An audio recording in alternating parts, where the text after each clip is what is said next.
First time Tiruchanur దేవస్థానంలో తిరుమల తిరుపతి దేవస్థానం సంబంధించి పట్టు వస్త్రాలు బ్రహ్మోత్సవాలకు పట్టు వస్త్రాలు ఇచ్చే సాంప్రదాయం మొదలుపెట్టారు. దానికి నేను రావడం ఆ అంకురాలు 2 రోజులు అమ్మవారి దర్శనం చేసుకోవాలి భాగ్యం కలిగిన దానికి నేను ఎంతో సంతోషిస్తున్నాను.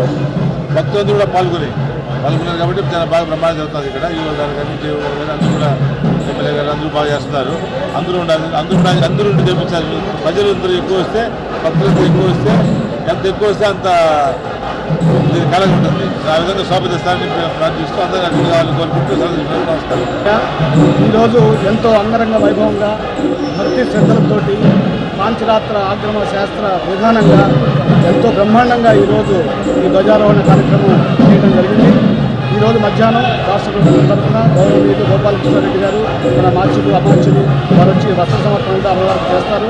ఆ వస్త్రం కూడా ధన్యవాదం రోజున అమ్మవారికి కలగడం జరుగుతుంది.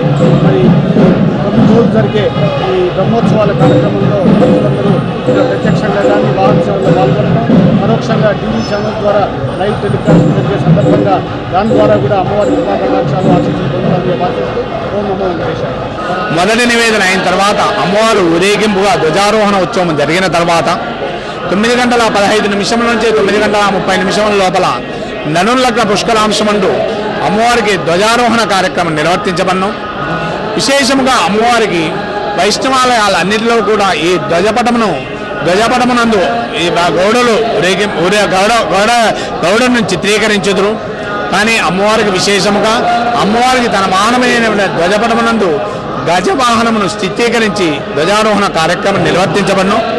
కావున భక్తులందరూ కూడా ఈ యొక్క నవదిన సంకల్పితమైనటువంటి 9 రోజులు కూడా అమ్మవారికి విశేష అలంకారములలో పరిపరి విధాలుగా అమ్మవారి కలుపును.